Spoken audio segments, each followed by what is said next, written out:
ओम साई राम। बाला बुआ और अप्पा साहिब की कथा।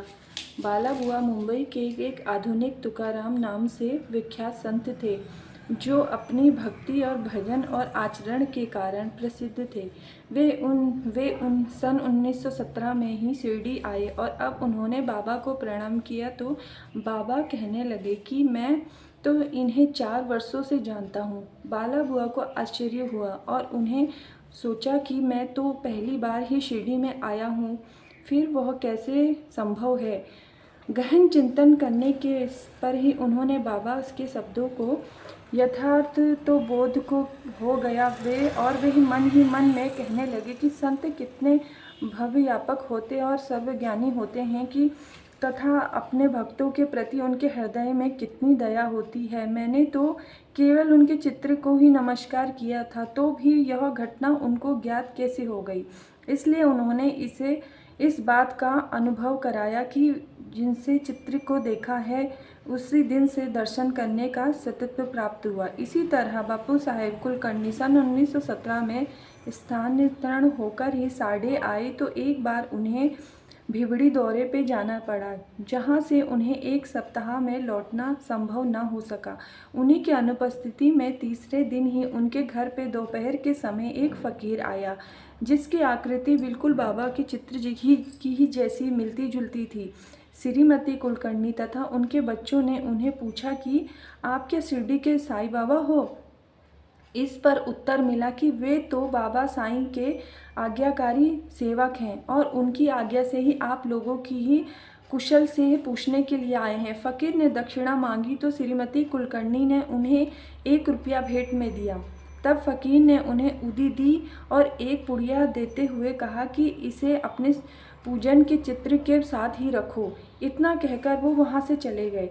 इधर भिवड़ी में बप्पा साहिब का घोड़ा बीमार हो गया था, जिससे वे दौरे पर आगे ना जा सके। तब उसी शाम को वे घर लौट आए। घर आने पर ही उनकी पत्नी ने द्वारा फकीर के आगमन का समाचार प्राप्त हुआ। उन्हें मन ही मन थोड़ी अशांति सी हुई कि मैं फकीर के दर्शनों से वंचित ही रह गया, तथा पत्नी द्वारा केवल 1 ही रुपया दक्षिणा देना उन्हें अच्छा नहीं लगा। वे कहने लगे कि यदि मैं उपस्थित होता तो 10 रुपये से कम ही देता। तब वे भूखे भूखे ही फकीर की खोज में निकल गए। उन्होंने मस्जिद में एवं अन्य कई स्थानों पर भी खोज की, परंतु उनकी खोज व्यर्थ ही रही।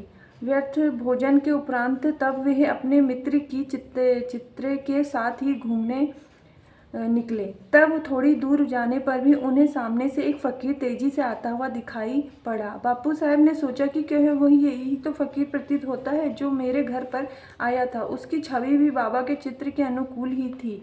फकीर ने तुरंत ही हाथ बढ़ाया, दक्षिणा मांगी। बापू साहब ने भी उन्हें 1 रुपया दे दिया। तब वह और मांगने लगा। अब बापू साहब ने 2 रुपये दे दिए। तब फिर वे संतोष नहीं हुआ। उन्होंने अपने मित्र चित्रे से 3 रुपये उधार लेकर भी फिर वह भी मांगता ही रहा। तब बापू साहिब ने उसे घर चलने को कहा।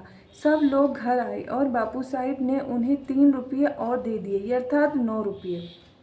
फिर भी वह संतुष्ट नहीं प्रतीत हो रहा था और ही मांगे ही जा रहा था। तब बापू साहिब ने कहा कि मेरे पास तो 10 रुपये का नोट है।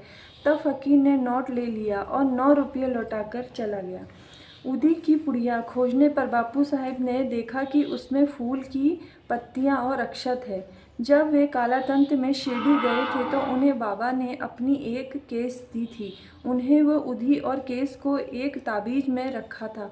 उसे वह सदैव हाथ पर ही बांधे रहते थे। प्रथम उन्हें 40 रुपये मासिक मिलते थे, परंतु बाबा की उदी और चित्र प्राप्त होने के पश्चात उनका वेतन कई गुना बढ़ गया तथा उन्हें मान और यश भी मिला। इन असाध्य आकर्णों के अतिरिक्त उनकी आध्यात्मिक प्रगति और शीघ्रता ही होने लगी। इसलिए सौभाग्यवश ही जिनसे पास वो उदी है उसे स्नान करने के पश्चात मस्तक पर धारण करना चाहिए और कुछ जल में भी मिलाकर तीर्थ की स्नान ग्रहण करना चाहिए। मुझे मेरा ही रुपया दे दो। सन 1917 में ही गुरु पूर्णिमा के शुभ दिन ही दहाड़ू जिला के ढाणे के हरि भाव करने शिरडी आए तथा उनके बाबा का भी यथाविधि पूजन किया।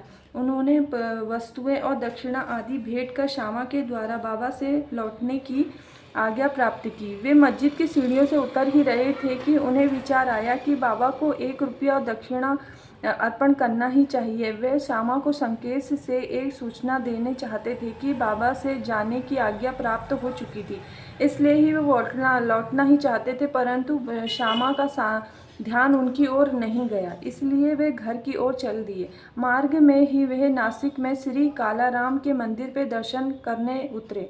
संत नरसिंह महाराज, जो कि मंदिर के ही मुख्य द्वार पे भीतर बैठा करते थे, भक्तों को वहीं छोड़कर ही हरिभाव के पास आए और उनका हाथ पकड़कर कहने लगे कि मुझे मेरा रुपया दे दो।